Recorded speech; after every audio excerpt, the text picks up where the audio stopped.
आज आप लोग उम्मीद है कि ठीक होंगे। दोस्तों, आज मैं आपके लिए कुछ टॉपिक लेकर आया हूँ। ये बहुत ही इम्पोर्टेंट टॉपिक है। ये एचवीएसी के लिए मोस्ट इम्पोर्टेंट है, क्योंकि जब एचवीएसी साइकिल में जब हम ये सब यूज करते हैं तो आज हम आपको बताने जा रहे हैं। ओके दोस्तों, अगर वीडियो की ओर। ओके दोस्तों, आइए देखिए, आज हमारा जो टॉपिक है, आज हमारा कुछ इंपॉर्टेंट क्वेश्चन रिलेटेड जो हमारा है, वो कुछ क्वेश्चन जो इंटरव्यूअर पूछ देते हैं। इसके पहले मैं वीडियो एक इंटरव्यू लेवल के लिए बना चुका हूँ, उसके लिंक में हम दे देंगे। वो देखने के बाद ये देख सकते हैं, वो पार्ट 1 ये पार्ट 2 करके जो है,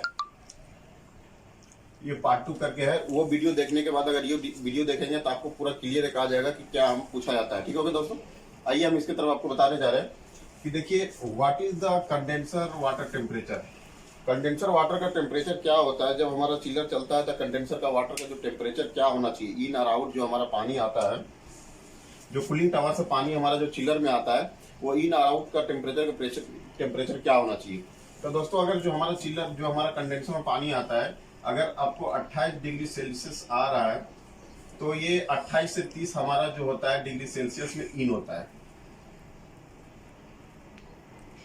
ये इनलेट जो होता है हमारा 28 से 30 डिग्री जो हमारा है कंडेंसर में इनलेट होता है दोस्तों। ठीक है, उसके बाद अगर आउटलेट की बात करें, अगर 28 आ रहा है तो ये 30 आउटलेट करेगा, और अगर 30 आ रहा है तो ये 32 आउटलेट करेगा। अगर 28 हमारा अगर पानी अगर 28 आ रहा है तो 30 आउट करेगा, और 30 आ रहा है तो 32 आउट करेगा। तो ये 2 का डिफरेंस होता है, 2 या 3 का भी डिफरेंस होता है। ओके दोस्तों, तो 2 और 3 का डिफरेंस होता है। इसी डिफरेंस को बोलते हैं, जो हमारा इन और आउट को डिफरेंस जो होता है, इसमें एक क्वेश्चन पूछ देता है कि डेल्टा पी क्या होता है या डेल्टा टी क्या होता है। तो जो हमारा इनलेट और आउटलेट का प्रेशर होता है, अगर उसको माइनस कर देंगे तो डेल्टा पी निकल जाएगा, और अगर जो इनलेट और आउटलेट टेम्परेचर को माइनस कर देंगे तो ये डेल्टा टी निकल जाएगा। अगर मान के चलिए अभी ये 30 है, 30 में अगर 28 को घटा देंगे तो जो 2 बचता है यही डेल्टा टी हो जाएगा, ये डेल्टा टी हो जाता है। ओके दोस्तों, तो ये इसमें डेल्टा टी पूछा जाता है, डेल्टा पी भी पूछा जाता है। तो प्रेशर को इनलेट आउटलेट को माइनस कर देंगे डेल्टा पी आ जाएगा, और टेम्परेचर को माइनस कर देंगे तो डेल्टा टी आ जाएगा। ओके दोस्तों, तो ये आपको समझ में आ गया। नेक्स्ट क्या है, टाइप्स ऑफ हीट। हम बताने जा रहे हैं कि हीट कितने तरह के होते हैं। आपको हीट के बारे में पता होगा कि जो हीट होता है, ये जनरली बहुत इंपॉर्टेंट क्वेश्चन ये पूछा जाता है। तो हीट के लिए जो है दोस्तों, अभी हम देखिए आपको बता रहे हैं, हीट जो है हमारा एक जो लैटेंट हीट है, दूसरा जो है सेंसेबल हीट है,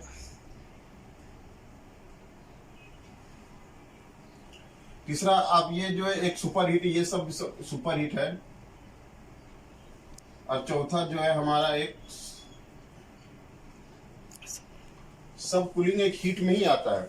तो ये हमारा जो है एक रेफ्रिजरेशन साइकिल में 4 हीट का जो है हम यूज करते हैं। लेटेंट हीट कहाँ होता है, सेंसिबल हीट कहाँ होता है, सुपर हीट कहाँ होता है, सब कूलिंग कहाँ होता है, ये हम बहुत अच्छा से एक वीडियो बनाए हुए हैं, मेरा डिस्क्रिप्शन के लिंक में है, आप इसको जाकर देख सकते हैं कि एक एचवीएसी जो हमारा साइकिल होता है, एचवीएसी जो साइकिल होता है हमारा, इसमें जो हमारा लेटेंट हीट कहाँ होता है, सुपर हीट कहाँ होता है, सब कूलिंग कहाँ होता है, ये सारा आपको देखने को मिल जाएगा। ओके दोस्तों, अब आइए चौथा नंबर में क्या है, what do you control vibration of HU and chiller. अगर चिलर और एचयू का वाइब्रेशन होता है तो आप क्या चीज में लगा के जो है उसको कंट्रोल करेंगे। तो चिलर में आप देखते हैं दोस्तों, उसमें जो है फ्लेक्सिबल बेलो लगा होता है। फ्लेक्सिबल जो बेलो है, ये फ्लेक्सिबल बेलो हम लगा के उसमें जो है चिलर का जो हम वाइब्रेशन को, पाइप का जो है वाइब्रेशन वगैरह जो होता है उसके बीच में लगा के, रबर लगा के हम इसको फ्लेक्सिबल बेलो लगा के इसका वाइब्रेशन को रोकते हैं। एचयू में जो है हम रबर पेड वगैरह या रेनफोर्स वगैरह का आता है इसमें। दोस्तों नेक्स्ट क्या है, ये 5वां नंबर, ये बहुत ही इंपॉर्टेंट क्वेश्चन है। Reason of high sub cooling, reason of high super heat, reason of low sub cooling, reason of low super heat. यानी एक जो हमारा एक अभी जो एक देखिए हमारा जो है, एक यहाँ हमारा लो सुपर हीट है, यहाँ हाई सुपर हीट है, यहाँ हाई सब कूलिंग है, यहाँ लो सब कूलिंग है। तो ये जानना बहुत जरूरी है क्या होता है दोस्तों। अभी देखिए, अगर हाई सब कूलिंग की बात करें तो आपको अगर होता, रीजन तो बहुत है, ये सबका बहुत सारे रीजन है, लेकिन हम जनरली 2-4 क्वेश्चन आपको रीजन का मतलब बता रहे हैं, ताकि आप इंटरव्यू का बैठे और आप सबको पूछ दिया हाई सब कूलिंग जाने का क्या रीजन है, तो आप तो बता सकते हैं। लेकिन अगर देखा जाए इसमें रीजन बहुत है, रीजन आपको जब आप चिलर के पैनल को देखिएगा तो उसमें बहुत सारा तरह का रीजन मिलते हैं, लेकिन जनरली जो एक रीजन आता है वो मैं आपको बता रहा हूँ। रीजन क्या है दोस्तों, excess refrigerant backup in the condenser. जो कंडेंसर में क्या हो रहा है, अगर एक्सेस अगर रेफ्रिजरेंट हो रहा है तो आपका क्या होगा, हाई सब कूलिंग जाएगा। ओके दोस्तों। मीटरिंग डिवाइस फेलिंग, अगर मीटरिंग डिवाइस आपका काम नहीं कर रहा है, अगर मीटरिंग डिवाइस किसको बोलते हैं, एक्सपेंशन वाल्व को, अगर एक्सपेंशन वाल्व अगर काम नहीं कर रहा है तो क्या होगा, वो आपका हाई सब कूलिंग बताएगा। तीसरा क्या है दोस्तों, too much liquid in the condenser, अगर जो कंडेंसर से जो हमारा too much liquid in the condenser के अंदर जो लिक्विड हो रहा है हमारा बहुत ज्यादा हो रहा है, तो इससे क्या होगा, हाई सब कूलिंग होगा। चौथा क्या है, इवापोरेटर डर्टी, अगर इवापोरेटर गंदा है तो आपका हाई सब कूलिंग जाएगा। एयर फ्लो अगर कम है तो भी आपका हाई सब कूलिंग जाएगा। ओके दोस्तों। अब इसमें देखिए, इसमें क्या है, हाई सुपर हीट, ये सब कूलिंग था लेकिन ये हाई सुपर हीट है। ओके दोस्तों। तो हाई सुपर हीट के लिए क्या है, insufficient refrigerant in the evaporator coil, माने insufficient refrigerant in the evaporator coil, अगर इवापोरेटर कॉइल में जो हमारा जा रहा है, जो रेफ्रिजरेंट जा रहा है वो बहुत ही कम है, जितना उसका होना चाहिए, कूलिंग का रिक्वायरमेंट जो होना चाहिए उतना नहीं है। ओके दोस्तों। फिर दूसरा क्या है, रेफ्रिजरेंट रेस्ट्रिक्शन, यानी रेफ्रिजरेंट जो हमारा जो रेफ्रिजरेंट साइकिल में जो हमारा मूव होता है, यानी उसको रेस्ट्रिक्शन कर दिया गया, यानी कहीं से मूव नहीं हो रहा, कहीं से वो रेफ्रिजरेंट लाइन में कहीं ब्लॉक है। ओके दोस्तों। तीसरा क्या, मॉइस्चर इन द सिस्टम में कहीं ना कहीं मॉइस्चर है जिसकी वजह से हाई सुपर हीट जा रहा है, वही रीजन हो सकता है। चौथा क्या है दोस्तों, ब्लॉकेड ड्राई फिल्टर, अगर ड्राई फिल्टर आपका ब्लॉक है, अगर ड्राई फिल्टर जो हमारा लगा होता है चिलर में, एचवीएसी जो लाइन जो हमारा साइकिल में लगा होता है, वो अगर ब्लॉक रहेगा तो आपका हाई सुपर हीट जाएगा। फिर क्या है, सक्शन प्रेशर विल बी लो, अगर सक्शन प्रेशर भी अगर आपका नहीं बनाएगा तो आपका क्या होगा, हाई सुपर हीट होगा। अगर सक्शन प्रेशर जितना होना चाहिए अगर नहीं है तो आपको हाई सुपर हीट बनाएगा। आइए देखिए, अभी ये हो गया। अब देखिए ये हमारा जो है आपको दोस्तों क्या है, ये reason of flow low sub cooling, reason of low sub cooling. तो सब कूलिंग का लो होने का क्या रीजन है, हम आपको बता रहे हैं। अगर पहला है पुअर कंप्रेशन, अगर एक हमारा रेफ्रिजरेटर साइकिल में अगर कंप्रेशन सही से नहीं होता है, अगर सही से जितना होना चाहिए अगर नहीं हो रहा है तो आपका जो है लो सब कूलिंग जाएगा।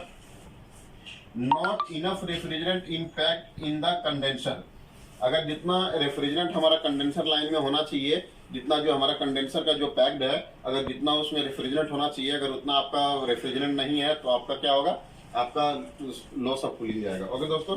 मीटरिंग डिवाइस इज ओवरचार्ज या ओवरफीडिंग, अगर मीटरिंग डिवाइस जो हमारा एक्सपेंशन वाल्व जो लगा होता है, अगर एक्सपेंशन वाल्व में रेफ्रिजरेंट जो हमारा फ्लो कर रहा है, अगर रेफ्रिजरेंट का फ्लो अगर ज्यादा कर रहा है या ओवरफीडिंग कर रहा है तो आपका क्या होगा, हमारा लो सब कूलिंग का रीजन बनेगा।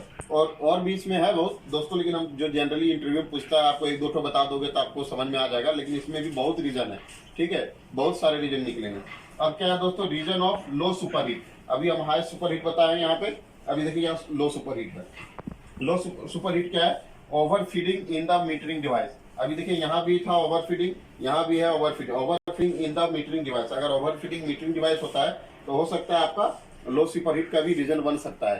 तो ये चीज ध्यान देना, ये सब ये जो सब कूलिंग सुपर हीट जो है सब एक दूसरे से रिलेशन है, तो ये आगे पीछे होता है। ओके दोस्तों। तो क्या है, दूसरा क्या है, डर्टी इवापोरेटर कॉइल, अगर डर्टी इवापोरेटर कॉइल होगा तो भी आपका जो है आपका लो सुपर हीट बनेगा। और लैक ऑफ एयर फ्लो, अगर एयर फ्लो का सही से नहीं है, इवापोरेटर या कंडेंसर का जो एयर फ्लो जितना जो तरीके से होना चाहिए, आपका इवापोरेटर का भी अगर एयर फ्लो सही से नहीं है तो आपका लो सुपर हीट जाएगा। रेफ्रिजरेंट ओवरचार्ज, देखिए यहाँ रेफ्रिजरेंट ओवरचार्ज, यानी अगर जितना रेफ्रिजरेंट होना चाहिए, हमारा रेफ्रिजरेंट जितना चिलर में होना चाहिए अगर उससे ज्यादा है तो हमारा लो सुपर हीट जाएगा। ओके दोस्तों। तो ये जनरली हम बता रहे हैं, 2-3 करके हम रीजन बता रहे हैं ताकि आप कहीं भी इंटरव्यू दे तो आप उसको बता सको, लेकिन इसका मेन रीजन और भी बहुत सारे हैं। आपको जब चिलर का जब टेम्परेचर देखोगे, जब पैनल उसका देखोगे क्या टेम्परेचर, क्या सक्शन का चल रहा है, क्या डिस्चार्ज चल रहा है, उसमें भी रीजन बहुत आता है, हम बताएंगे, बहुत सारे वीडियो में बताएंगे आपको। ओके दोस्तों। तो ये जो अभी बताया, अगर दोस्तों अगर हमारा वीडियो आपको अच्छा लगा तो लाइक करें, शेयर करें, और हमारे कमेंट बॉक्स में आपको किसी तरह कमेंट्स बॉक्स